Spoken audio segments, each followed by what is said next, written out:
ఈ రోజు 69వ పుట్టినరోజు జరుపుకుంటున్న వైఎస్ రాజశేఖర రెడ్డి గారి సతీమణి జగన్మోహన్ రెడ్డి గారి అమ్మగారు వైఎస్ విజయమ్మ గారికి మనందరి తరపున హార్దిక జన్మదిన శుభాకాంక్షలు. మీరు ఇటువంటి పుట్టినరోజులు మరెన్నో జరుపుకోవాలని చెప్పేసి ఆంధ్ర రాష్ట్ర ప్రజలందరి తరపున మీకు మా శుభాకాంక్షలమ్మా. అండ్ చాలా మంది ఈ రోజు మార్నింగ్ నేను లేవగానే 4-5 మెసేజ్లు కూడా పెట్టారు. అన్న జగన్మోహన్ రెడ్డి గారు విష్ చేయలేదా, జగనన్న విష్ చేయలేదా అని చెప్పేసి. జగన్మోహన్ రెడ్డి గారు కొన్ని విషయాల్ని పర్సనల్ గా పెట్టుకోవాలనుకుంటారు. ఇట్స్ ప్యూర్లీ ప్రైవేట్ అన్నది జగన్మోహన్ రెడ్డి గారి అభిప్రాయం. జగనన్న ఈ రోజు ఉదయాన్నే విజయమ్మ గారికి ఫోన్ చేసి మాట్లాడి విష్ చేశారు. అండ్ ఆల్సో జగన్మోహన్ రెడ్డి గారు విజయమ్మ గారికి ఒక కారుని బహుమతిగా కూడా ఇచ్చారు. మన అభిమానుల కోసము, మన కార్యకర్తల కోసం నాకు చెప్పాలనిపించింది కాబట్టి నేను చెప్తున్నాను. ఇవన్నీ కూడా జగన్మోహన్ రెడ్డి గారికి బయటికి చెప్పడం ఇష్టం ఉండదు, ఎప్పుడు కూడా చెప్పరు. ఒక చక్కటి ఉదాహరణ చెప్తాను. నేను 2-3 సంవత్సరాల క్రితం జగనన్నను కలిసినప్పుడు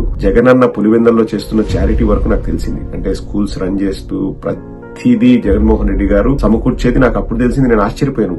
ఏంటన్నా, నేను పులివెందలకు పక్కన ఉంటాను, మాకు పులివెందలకు 30 కిలోమీటర్లు, నాకే తెలియదు ఇన్ని రోజులు.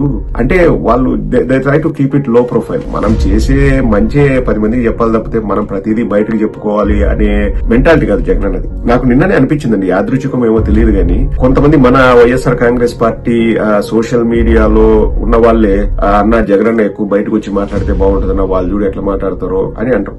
ఇక్కడ మళ్ళీ నేను చెప్తున్నా కదండి, Pawan Kalyan is outspoken. అలా ఉండడము తప్ప రైట్ అన్నది కూడా నేను దాన్ని ఇప్పుడు జడ్జి చేయను. గానీ ఏదైనా కానీ వాళ్ళు బయటకు వచ్చేసి నాటకీయత ఎక్కువ, వాళ్ళు డ్రామా క్రియేట్ చేస్తారు. బయటకు వచ్చేసి అరవడము, గగ్గోలు పెట్టడము, రెచ్చగొట్టడము ఇవన్నీ చేస్తారు. జగన్మోహన్ రెడ్డి గారికి అటువంటివి నచ్చవు. జగన్మోహన్ రెడ్డి గారు హీల్ బి వెరీ ప్రొఫెషనల్ గా మనం పాలిటిక్స్ చేద్దామనే మనస్తత్వం. అంటే చిన్నప్పటి నుంచి రాజశేఖర రెడ్డి గారు చేసిన రాజకీయాలు ఇవన్నీ చూసి జగన్మోహన్ రెడ్డి గారికి అటువంటి అభిప్రాయాలు ఏర్పడ్డాయి రాజకీయాలపైన. ప్లస్ అది జగన్మోహన్ రెడ్డి గారి స్వభావం. ఈ విషయం కూడా నేను చెప్పిన తర్వాత ఖచ్చితంగా నాకు ఎవరో ఒకరు ఫోన్ చేసి ఎందుకు ప్రదీప్ కారు గిఫ్ట్ ఇచ్చారని నువ్వు చెప్పాల్సిన అవసరం ఉందా, ఏం అవసరం ఉంది అని ఫోన్ చేస్తాను.